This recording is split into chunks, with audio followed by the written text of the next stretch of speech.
اور ان حضرت صلی اللہ علیہ وسلم کا بھی عام لوگوں کی طرح ایک حصہ ملا۔ یہ میں حدیث شریف سنا رہی ہوں فتح الباری سے۔ ملکی حالات، پھر کیا ہوئے وہاں پر، کیا ملکی حالات رہے، ہم اس کے بارے میں بھی تھوڑا پڑھیں گے۔ خیبر کی فتح سے اسلام کی ملکی اور سیاسی حالات کا نیا دور شروع ہوتا ہے۔ خیبر کی فتح سے اسلام کی ملکی اور سیاسی حالت کا نیا دور شروع ہوتا ہے۔ اسلام کی حقیقی دشمن صرف دو تھے، مشرکین مکہ اور یہودی عیسائی اگرچہ عرب میں موجود تھے لیکن وہ کچھ زور اثر نہیں رکھتے تھے۔ مشرکین اور یہودی اگرچہ مذہباً باہم مختلف تھے لیکن سیاسی اسباب کی بنا پر ان میں اتحاد پیدا ہو گیا تھا۔ مدینے کے یہود عموماً انصار کے حلیف تھے، اسی لیے خیبر کے یہود غطفان کے حلیف تھے۔ اب ان حضرت صلی اللہ علیہ وسلم کے مقابلے کے لیے مکہ مدینہ کے مشرکین اور منافقین سب مل کر نفس واحدہ ہو گئے، یعنی مل گئے، بالکل ایک جان ہو گئے۔ خیبر کی فتح کے بعد یہود کی قوت بالکل ٹوٹ گئی اور مشرکین کا ایک بازو جاتا رہا۔ اب تک اسلام چاروں طرف سے نرغہ کی حالت میں تھا کہ ابھی ٹوٹ جائے، ابھی ٹوٹ جائے، بس اس طرح سے ابھی ختم ہو جائے۔ اس بنا پر بجز عقائد اور ضروری عبادت کی شریعتی اور احکامات کی تاسیس اور تعلیم کا موقع نہ تھا۔ شریعت کے احکام جیسا کہ حضرت عائشہ رضی اللہ تعالی عنہا نے فرمایا، حالات کے اقتضاء سے بتدریج آئے ہیں، چنانچہ اس کی تفصیل آگے آئے گی۔ خیبر کی فتح سے ادھر تو یہود کی فتنہ انگیزیوں سے نجات ملی، ادھر حدیبیہ کی صلح سے مشرکین کی طرف سے فی الجملہ اطمینان حاصل ہوا۔ اس بنا پر اب مسلمان جدید فقہی احکام کی تعمیل کے قابل ہو چکے تھے۔ ارباب سیر نے غزوہ خیبر کے تذکرہ میں عموماً ذکر کیا ہے کہ اس موقع پر متعدد جدید فقہی احکام نازل ہوئے اور حضرت صلی اللہ علیہ وسلم نے ان کی تبلیغ کی، اور ان کی تفصیل یہ ہے: پنجے سے شکار کرنے والے پرندے حرام ہیں، درندہ جانور حرام ہے، گدھا خچر حرام کر دیا گیا۔ اب تک معمول تھا کہ لونڈیوں سے فوراً تمتع جائز سمجھا جاتا تھا، اب استبراء کی قید ہو گئی، یعنی اگر وہ حاملہ ہے تو وضع حمل تک، ورنہ 1 مہینے تک تمتع جائز نہیں۔ چاندی سونے کا بتفاضل خریدنا حرام ہوا۔ بعض روایتوں میں ہے کہ متاع بھی اس غزوے میں حرام ہوا۔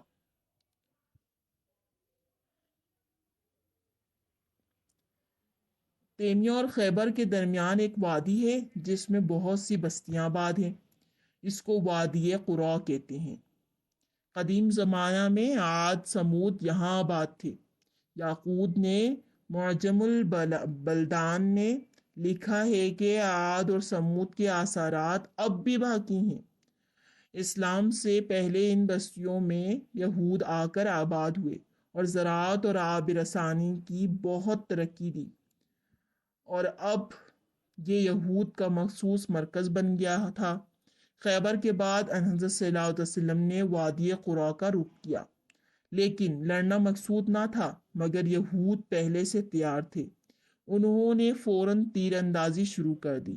حضرت صلی اللہ علیہ وسلم کا محمل، آپ صلی اللہ تعالی وسلم کے غلام حضرت مدعم رضی اللہ تعالی عنہ اتار رہے تھے کہ ایک تیر آیا اور وہ جاں بحق ہوئے۔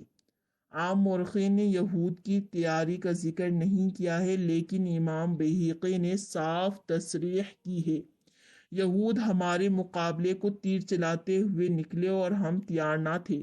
بہرحال جنگ شروع ہو گئی، لیکن تھوڑے سے مقابلے کے بعد یہود نے سپر ڈال دی اور خیبر کی شرائط کے موافق صلح ہو گئی، یعنی ہم اپنے جو بھی ہم زرخیز کریں گے، پیداوار کریں گے، اس کا نصف حصہ دیں گے۔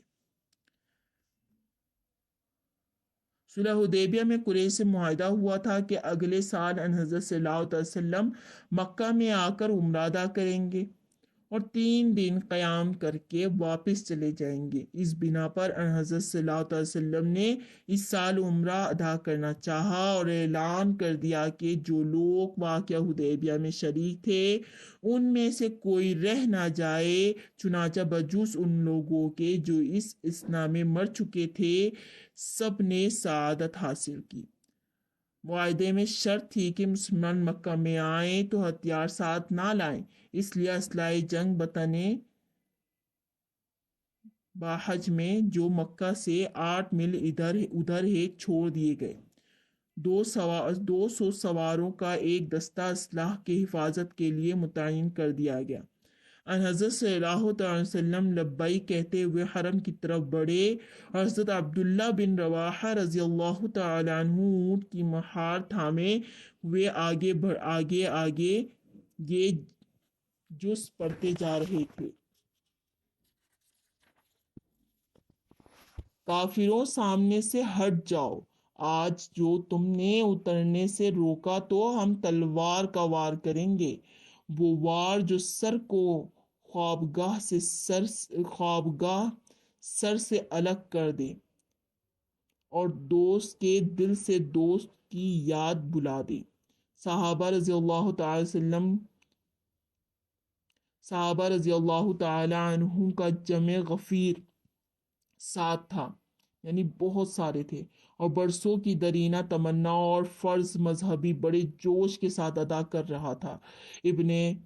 اہل مکہ کا خیال تھا کہ مسلمانوں کو مدینے کی آب و ہوا نے کمزور کر دیا ہے۔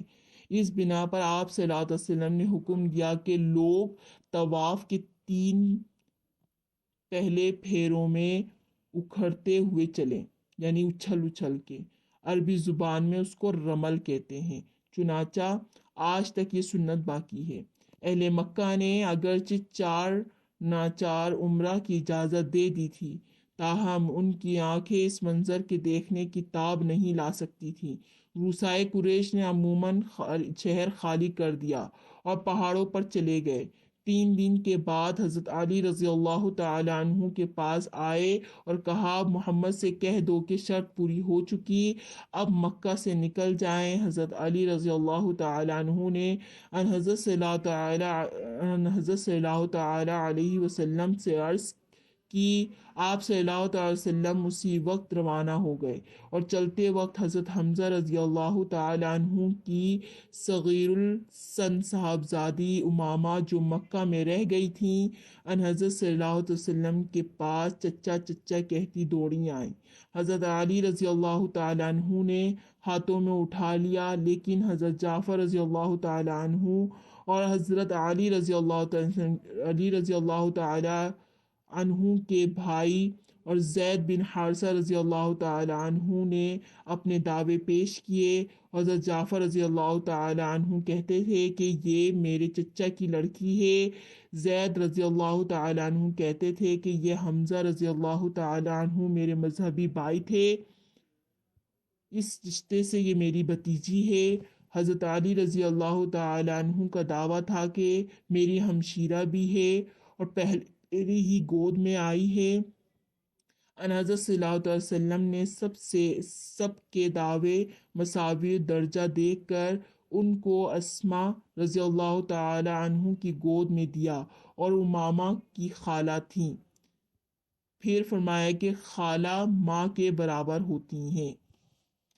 پھر اسے ہمیں پتہ چلا کہ خالہ جو ہیں ماں کے برابر ہوتی ہیں۔ آج کے لیے اتنا ہی۔ آخر دعوانا الحمدللہ رب العالمین۔ درود شریف پڑھ لیجئے۔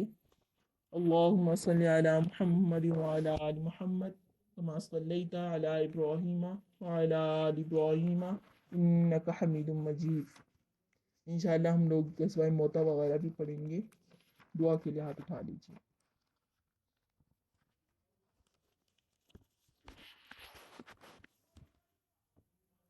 بسم اللہ الرحمن الرحیم الحمدللہ رب العالمین الرحمن الرحیم مالک یوم الدین ایاک نعبد و ایاک نستعین اهدنا الصراط المستقيم صراط الذين أنعمت عليهم غير المغضوب عليهم ولا الضالين آمين. سبحان ربك رب العزة عما يصفون والسلام على المرسلين والحمد لله رب العالمين. سبحانك اللهم وبحمدك نشهد أن لا إله إلا أنت وحدك لا شريك لك نستغفرك ونتوب إليك. اللهم اقسم لنا من خشيتك ما تحول به بيننا وبين معصيتك ومن طاعتك ما تبلغنا به جنتك ومن اليقين ما تهون به علينا مصائب الدنيا. اللهم متعنا بأسماعنا وأبصارنا وقوتنا ما أحييتنا وجعله الوارث منا وجعل ثأرنا على من ظلمنا وانصرنا على من أعدانا ولا تجعل مصيبتنا في ديننا ولا تجعل الدنيا أكبر همنا ولا مبلغ علمنا ولا تسلط علينا من